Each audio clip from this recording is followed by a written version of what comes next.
Antoni Salim resmi menjadi pemegang saham pengendali atau ultimate shareholder Bank Ina Perdana bersama Peter Tanuri yang merupakan pemilik Bali United. Posisi ultimate shareholder diraih Antoni Salim pasca adanya perubahan pemegang saham pengendali Bank Ina.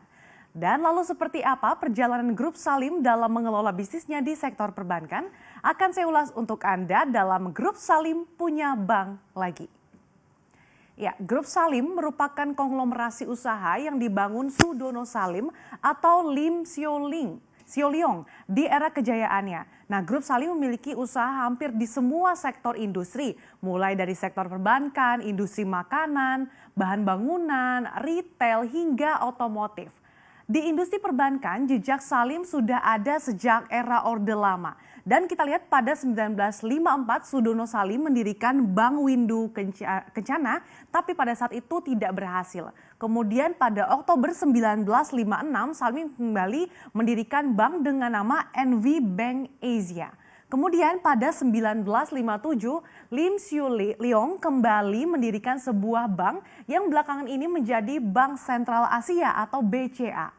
Nah, bank-bank yang didirikan Grup Salim tersebut tidak simsalabim langsung besar gitu aja pada era Orde Lama. Nah, pada era Orde Baru, BCA kemudian semakin berkembang menjadi bank besar dan saat ini menjadi bank swasta terbesar di Indonesia. Namun, sejak krisis 1998, Grup Salim harus rela melepaskan kepemilikan BCA yang kemudian saat itu dibeli oleh Grup Jarum. Dan sepak terjang Grup Salim di industri perbankan pun semakin pudar.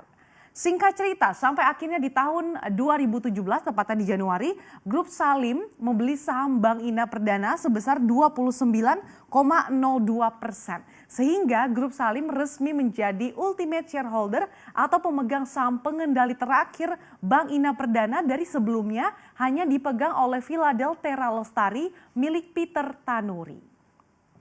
Kita lihat lagi di slide selanjutnya. Nah, kalau Anda tahu atau mungkin Anda sering gunakan produknya ya, mulai dari Indomie, Bogasari, Indomobil, kemudian Superindo, Sari Roti hingga Indomaret yang kini sudah banyak tersebar di seluruh penjuru Indonesia dan bahkan beberapa negara di Asia Tenggara.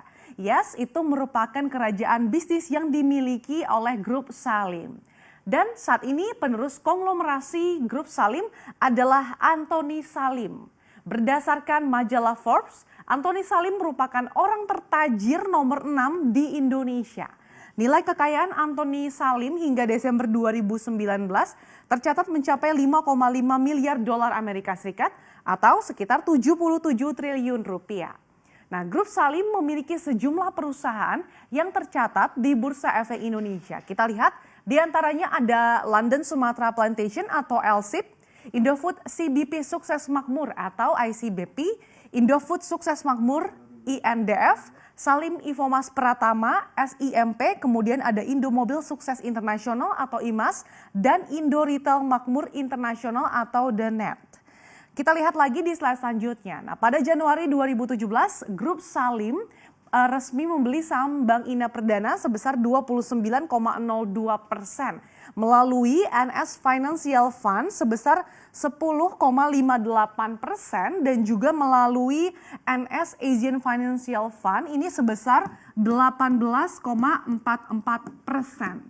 Dan kalau kita lihat ini berdasarkan pemegang saham per Desember 2019, Bank saham ini dipegang oleh salah satunya perusahaan anggota Salim Group yaitu Indolife Pension Tama sebesar 22,47%. Kemudian ada juga Philadel Terra Lestari ini yang merupakan milik Peter Tanuri yang menguasai 9,64%. Dan sebelum Antoni Salim menjadi ultimate shareholder, Peter Tanuri ini menjadi pemegang saham pengendali tunggal dari Bank Ina Perdana. Posisi Peter yang seorang diri menjadi pemegang saham pengendali tunggal terjadi sejak Juni 2019 pasca Oki Wijaya tidak lagi menjadi ultimate shareholder perusahaan. Lalu bagaimana kinerja perusahaan Bank Ina Perdana atau dengan kode emiten BINA? Kita lihat di slide selanjutnya.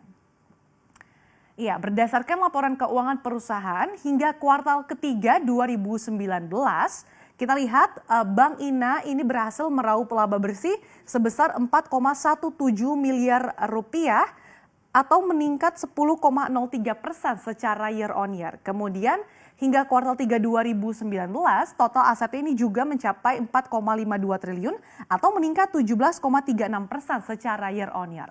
Kemudian selama 9 bulan pertama di tahun 2019, penyaluran kredit Bank Ina juga mengalami peningkatan hingga 30,43% menjadi 2,29 triliun rupiah.